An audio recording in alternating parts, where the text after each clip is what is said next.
Douglas தேவானந்தாக்கு வழங்கப்பட்ட அந்த கைத்துப்பாக்கி பாதாள உலக குழுவுக்கு போனது எப்படி? இதுதான் இப்ப இருக்கக்கூடிய முக்கியமான கேள்வி. அது சம்பந்தமான விசாரணைகள் தான் நடந்து இருக்குது.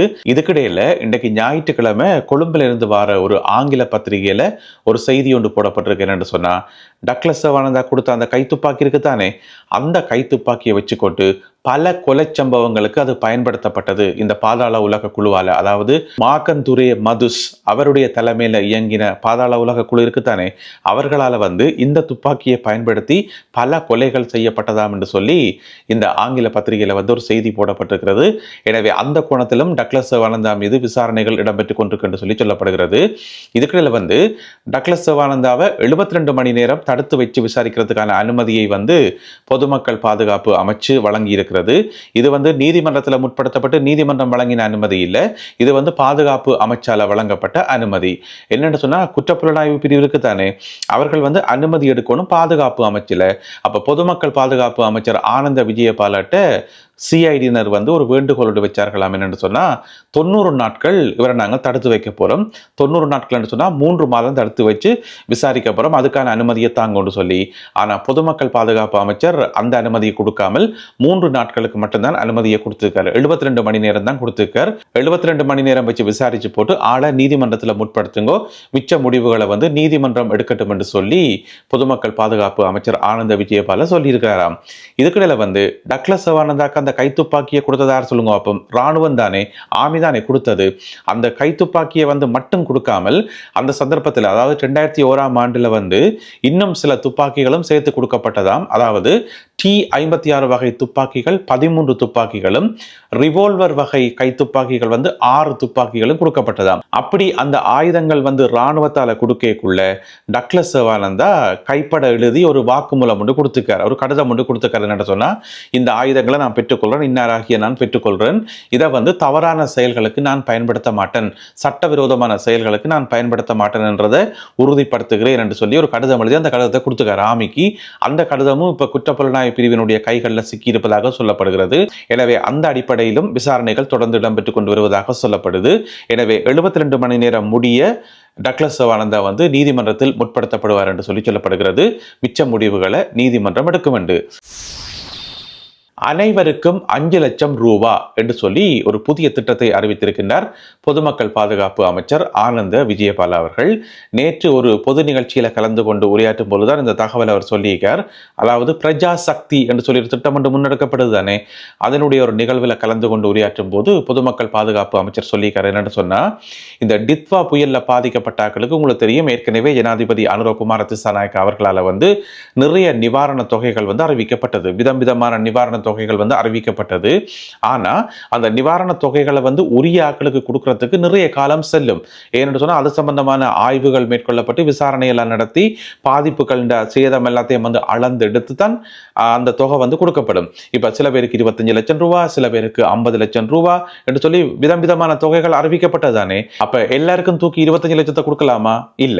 எல்லாருக்கும் தூக்கி 50 லட்சத்தை கொடுக்கலாமா? இல்ல.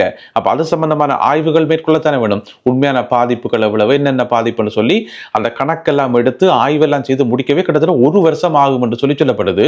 அப்போ 1 வருஷம் கழிச்சு நிவாரணம் கொடுக்கிறோம் பார்க்க கொடுக்காமலே விடலாம். அதனால பொதுமக்கள் பாதுகாப்பு அமைச்சர் ஆனந்த விஜயபால அவர்கள் சொல்லியிருக்காரு. என்னன்னு சொன்னா, அந்த ஆய்வுகள், அந்த கணக்கெடுப்புகள் ஒரு பக்கம் போய்கொண்டிருக்கட்டும். அந்த 25 லட்சம் ரூபாய் கணக்கு, 50 லட்சம் ரூபாய் கணக்கெல்லாம் ஒரு பக்கம் போய்கொண்டிருக்கட்டும். அதுக்கிடையில இப்ப உடனடியாக பாதிக்கப்பட்டவர்களுக்கு, அதாவது 1,20,000க்கும் அதிகமான குடும்பங்கள் பாதிக்கப்பட்டிருக்காம். இந்த 1,20,000க்கும் அதிகமான குடும்பங்களுக்கு உடனடியாக ஒவ்வொரு குடும்பத்துக்கும் 5 லட்சம் ரூபாய் காசை உடனடியாக வழங்குறதுக்கு அரசாங்கம் முடிவெடுத்திருக்குது. முதல்ல 5 லட்சத்தை கொடுப்போம், எல்லாட்ட கையிலையும் காசு போய் சேரட்டும், பிறகு இந்த கணக்கெடுக்கிறது, ஆய்வு எடுக்கிறது, இதெல்லாம் பிறகு பார்த்துக் கொள்வோம் என்று சொல்லி அரசாங்கம் ஒரு முடிவெடுத்திருக்காம் என்று சொல்லி சொல்லப்படுகிறது. என்று சொன்னா, இந்த ஆய்வுகள் செய்து முடிக்கிறதுக்கு நீண்ட காலம் செல்லும், சில விட 1 வருஷமும் செல்லும். எனவே உடனடியாக மக்களுக்கு உதவி செய்யும் முகமாக இந்த 5 லட்சம் ரூபாய் திட்டத்தை அறிவித்திருக்கின்றார் பொதுமக்கள் பாதுகாப்பு அமைச்சர் ஆனந்த விஜயபால அவர்கள். நேற்று தான் இந்த திட்டம் அறிவிக்கப்பட்டிருக்கிறது. இனி சம்பந்தப்பட்ட அதிகாரிகளுக்கு உத்தியோகபூர்வமாக அறிவிக்கப்படும் என்று சொல்லி எதிர்பார்க்கலாம். எப்ப இது நிறைவேற்றப்படும் என்பதை பொறுத்திருந்து பார்ப்போம். நாளை திங்கட்கிழமை தொடக்கம் நாட்டினுடைய சில பகுதிகளில் மழை பொழிவு இருக்கும் என்று சொல்லப்படுகிறது.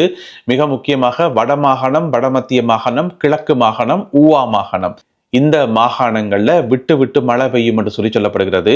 அதாவது கடந்த காலத்துல ஏற்பட்ட மாதிரி பாரிய மழை வீழ்ச்சி, பாரிய வெள்ளம் அப்படியெல்லாம் இல்லை, ஆபத்து எதுவுமே இல்லை. ஆனால் மழை வீழ்ச்சி இருக்கும் என்று சொல்லப்படுகிறது.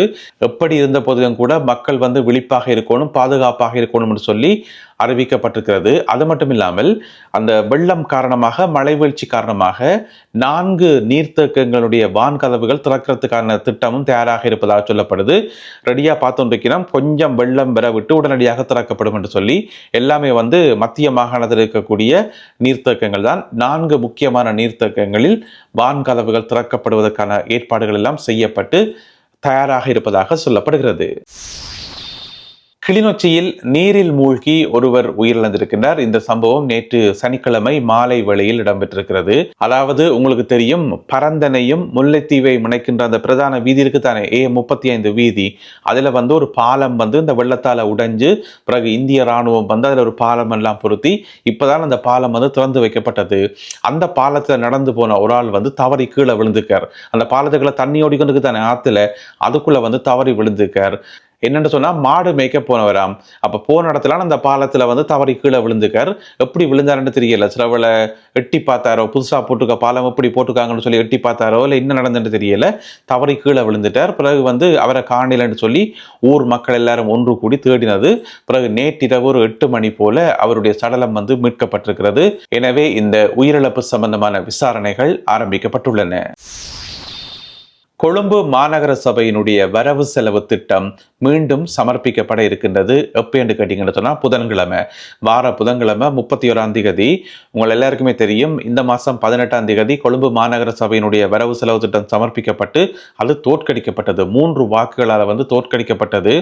அது கொழும்பு மாநகர சபையில மட்டுமில்லாமல் ஒட்டுமொத்த நாட்டையும் ஒரு உலுக்கினது தான் சொல்லணும். ஒரு பெரிய ஒரு அதிர்ச்சியை உருவாக்கி இருந்தது. ஏனென்று சொன்னா, எதிர்கட்சிகள் எல்லாம் ஒன்று சேர்ந்து கூட்டாக சேர்ந்து இந்த வரவு செலவு திட்டத்தை முறியடித்து விட்டார்கள் என்று சொல்லி, அது மட்டுமில்லாமல் இந்த வரவு செலவு திட்டத்தை தோற்கடித்ததன் மூலம் கொழும்பு மாநகர சபையினுடைய ஆட்சி அதிகாரத்தை எதிர்காலத்தில் எதிர்கட்சிகளே கைப்பற்றதுக்கான வாய்ப்புகள் இருக்கு என்று சொல்லி எல்லாம் செய்திகள் வந்தது. அது மிகுந்த பரபரப்பாக பேசப்பட்டது. அப்ப அரசாங்க தரப்புல சொல்லப்பட்டது, பட்ஜெட்டை தோற்கடிக்கிறதன் மூலம் கொழும்பு மாநகர சபையே தோற்கடிச்சு என்று சொல்லி. அப்படி அர்த்தம் கிடையாது.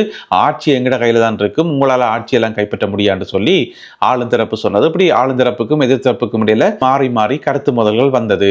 இந்த சந்தர்ப்பத்தில் இப்போ ஒரு தகவல் வெளியாகி இருக்கிறது. வரும் புதன்கிழமை மீண்டும் வரவு செலவு திட்டம் சமர்ப்பிக்கப்பட இருக்கு என்று சொல்லி, இந்த முறை வெல்லுமா அல்லது தோற்கடிக்கப்படுமா என்பதை பொறுத்திருந்து பார்ப்போம். பொலிஸ்மா அதிபர் பிரியந்த வீரசூரிய அவர்கள் போலீசாருக்கு ஒரு அறிவித்தல் ஒன்றை விடுத்திருக்கின்றார். ஒரு தகவல் ஒன்றை சொல்லி எல்லா போலீசாருக்கும் அறிவிக்கப்பட்டிருக்கிறது. என்னன்னு சொன்னா, போலீஸ் உத்தியோகத்தர்கள் இருக்கின்றது தானே, அவையில் உயர் போலீஸ் அதிகாரிகள் இருப்பினும் தானே, அவைக்கு ஏதாவது பண்டிகைகளுக்கு வாழ்த்து சொல்றதாக இருந்தால், இப்ப புது வருஷத்துக்கு, கிறிஸ்மஸுக்கு இந்த மாதிரி வாழ்த்துக்கள் சொல்றதா இருந்தால் தனியா வாழ்த்த மட்டும் சொல்லுங்க. அதாவது நீங்க போன் பண்ணி வாழ்த்தலாம், அல்லது வாட்ஸ்அப்ல ஒரு மெசேஜை போடலாம், அல்லது ஏதோ ஒரு வகையில தகவல் ஒன்று அனுப்பி வாழ்த்தணுமே தவிர, உயர் போலீஸ் அதிகாரிகளுக்கு உயர் போலீஸ் அதிகாரிகளை போயிட்டு நேர சந்திக்கிறது, அவர்களுக்கு பரிசு பொருட்கள் கொடுக்கிறது, விலை உயர்ந்த பரிசு பொருட்கள் கொடுக்கிறது, இது எல்லாமே தடை செய்யப்படும் என்று சொல்லி. அப்படி ஏதாவது பரிசு பொருட்கள் நீங்க கொடுத்தீங்கன்னு சொன்னா, உதாரணமாக நீங்கள் ஐபோன் எல்லாம் வாங்கி கொடுத்தீங்கன்னு சொன்னா, மேல் அதிகாரிக்கு அந்த பொருள் கைப்பற்றப்படும், அரசாங்கத்தால பறிச்செடுக்கப்படும் என்று சொல்லி போலீஸ்மா அதிபர் பிரியந்த வீரசூரிய அவர்கள் சகல போலீசாருக்கும் ஒரு அறிவித்தல் ஒன்று அனுப்பி வச்சிருக்கார். நான் நினைக்கிறேன், கீழ் மட்டத்தில் இருக்கக்கூடிய போலீஸ் அதிகாரிகள் மேல் மட்டத்தில் இருக்கக்கூடிய போலீஸ் அதிகாரிகளுக்கு இந்த மாதிரி பெறுமதியான பரிசுகளை கொடுத்து தங்களுக்கு தேவையான செயல்களை செய்கிறார்களோ, தங்களுக்கு தேவையான காரியங்களை சாதிக்கிறார்களோ இன்னும் தெரியல. அது ஒரு இன்ஃப்ளூயன்ஸ் மாதிரி தானே. இப்ப ஒரு மேல் அதிகாரிக்கு ஒரு பெருமதியான அன்பளிப்பை கீழ்மட்டத்தில் இருக்கக்கூடிய ஒரு போலீஸ் அதிகாரி கொடுத்தா, அதுக்கு பிறகு அடுத்த முறை இவர் மேல ஒரு நடவடிக்கை எடுக்கிறதுக்கு அவருக்கு ஒரு தயக்கம் உண்டு வரும் தானே. அது ஒரு வகையான ஒரு இன்ஃப்ளூயன்ஸ் மாதிரி தானே.